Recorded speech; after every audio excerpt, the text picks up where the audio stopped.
என் லைஃப்பில் முருகர் எனக்கு செஞ்ச அதிசயத்தை பற்றி தாங்க உங்கள்கிட்ட நான் இன்றைக்கி ஷேர் பண்ணிக்க போகிறேன். என்னோடய ப்ரெக்னென்சி கன்ஃபார்ம் பண்ண அன்னையிலேருந்தே நான் கந்தசஷ்டி கவசம் விடாமல் படிச்சுட்டு வந்துட்டு இருந்தேன். எனக்கு 7th மந்த் இங்கே வளகாப்பு போட்டு முடிச்சுட்டு என்னோடய நேட்டிவ் கோயம்புத்தூரில் சூலூர் அங்கே அழைச்சிட்டு போயிட்டாங்க. அங்கே போய் ஃபஸ்ட்டு வீக் வந்து செவ்வாய்க்கிழமை முருகர் கோயிலுக்கு போயிருந்தேன். போய் சாமி கும்பிட்டு வெளியே வரும்போது தான் யோசித்தேன், இன்றைக்கி எதுவுமே நம்ம கையால் சாமிக்கு வாங்கி கொண்டு வந்து கொடுக்க முடியாமல் போயிடுச்சு அப்படின்னு சொல்லிட்டு ரொம்ப யோசிச்சுட்டே இருந்தேன். வெளியே வந்து அபிஷேகத்துக்காக பால் விற்பாங்க, 20 ரூபா ஒரு சொம்பு.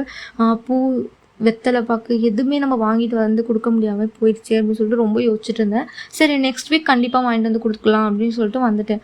அதே மாதிரி நெக்ஸ்ட் வீக்கும் வீட்டிலேருந்து கிளம்பும் போது எங்கிட்ட ஒரு 20 ருபீஸ் தாங்க இருந்துச்சு. அதை மட்டும் எடுத்துகிட்டு நான் வந்துட்டேன். சரி, அப்பா கிட்ட ஃபோன் பண்ணி கேட்டு வாங்கிக்கலாம் அப்படின்னு சொல்லிட்டு வந்துட்டேன். வந்துட்டு கோயில்கிட்ட நின்றுட்டு அப்பா கூப்பிட்டா, அப்பா ஒரு 1 hour ஆகிடும், நீ வந்து சாமி கும்பிட்டு வீட்டுக்கு போயிடு அப்படின்னு சொல்லிட்டாரு. ஒரு 6:30 மேலே ஆயிடுச்சு. இதுக்கு மேலே இருந்தால் லேட் ஆகிடும்னு சொல்லிட்டு நானும் அந்த 20 ருபீஸ் வச்சு பூ வாங்கிடலாம் அப்படின்னு சொல்லிட்டு போனேன். பார்த்தா அந்த 20 ருபீஸும் கிழிஞ்சிருந்துச்சு. அவங்க பூ வாங்கி அவங்களே கஷ்டப்படுத்தக்கூடாது, அந்த 20 ருபீஸை ஏமாற்றி வாங்கக்கூடாது அப்படின்னு சொல்லிட்டு நான் அதுவும் பண்ணலை. ஒரு 1/2 hour இருக்கும் ஒரே இடத்துலயே நின்று யோசிச்சுக்கிட்டே நின்றுட்டு இருந்தேன். என்னால் இந்த வாரமும் எதுவுமே வாங்கிட்டு வராமல் எப்படி நான் கோயிலுக்குள்ளே போக முடியும் அப்படின்னு சொல்லிட்டு ரொம்ப யோசிச்சுட்டே இருந்தேன். மறுபடியும் வீட்டுக்கு போய் காசு எடுத்துகிட்டு வரலாமா வேணாமா, ஏன்னா நான் ப்ரெக்னெண்ட்டாக இருக்கேன், மறுபடியும் வீட்டுக்கு போயிட்டு வரதுனா ரொம்ப லேட் ஆகிடும், விட மாட்டாங்க அப்படின்னு சொல்லிட்டு ரொம்ப யோசிச்சுக்கிட்டே இருந்தேன். ரொம்ப தயங்கிட்டு போகலாமா வேணாமான்னு ஒரு 1/2 hour யோசிச்சுக்கிட்டு, சரி நெக்ஸ்ட் வீக் கண்டிப்பாக வாங்கிட்டு வரலாம் அப்படின்னு சொல்லிட்டு தயங்கி அப்போ தான் ஃபஸ்ட் ஸ்டெப் எடுத்து வச்சு உள்ளே போனேன். ஒருத்தவங்க பின்னாடி இருந்து என்னை கூப்பிட்டாங்க.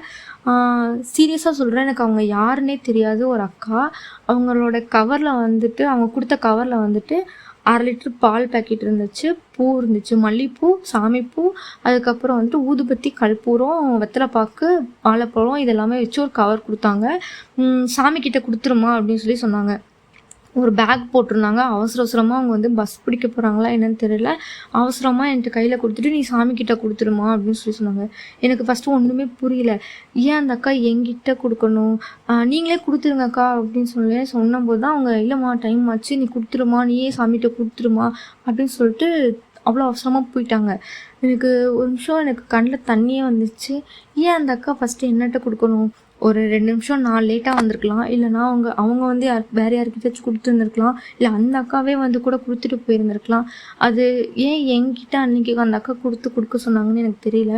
ஏன்னா நான் அவ்வளோ ஃபீல் பண்ணிவிட்டு வெளியே நின்றுருந்தேன், எதுவுமே வாங்காமல் வந்துட்டோமே அப்படின்னு சொல்லிட்டு ரொம்ப ஃபீல் பண்ணிகிட்டு இருக்கும்போது அவங்க வந்து எனக்கு கொடுத்தது வந்து ரொம்ப ரொம்ப ரொம்ப சந்தோஷமாக இருந்துச்சு. அன்னைக்கு அதை வந்து அந்த பூ, அந்த பால் அபிஷேகம் அது எல்லாமே வந்து என்னோடய கையில் கொடுக்கும்போது ரொம்ப சந்தோஷப்பட்டேன். ஏன்னா என்னால் வாங்கிட்டு போக முடியாதுன்னு நினச்சிட்டு நான் ஃபீல் பண்ணிட்டு இருந்த இடத்துல எனக்கு வந்து ஒருத்தவங்க வந்துட்டு நான் எதிர்பார்க்காத டைமில் கொடுக்கும்போது எனக்கு ரொம்ப எமோஷ்னலாகவும் இருந்துச்சு, எனக்கு ரொம்ப சந்தோஷமாகவும் இருந்துச்சு. அந்த டைமில் தான் நான் யோசித்தேன், முருகர் வந்து உண்மையாலுமே கூடயே இருக்க மாதிரி எனக்கு ஃபீல் ஆச்சு.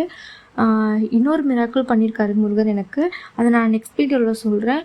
உங்களில் யாருக்காச்சும் இதே மாதிரி லைஃப்பில் மிராக்கிள் நடந்தால் கமெண்ட்டில் சொல்லுங்கள், என்கிட்ட ஷேர் பண்ணுங்கள். நானும்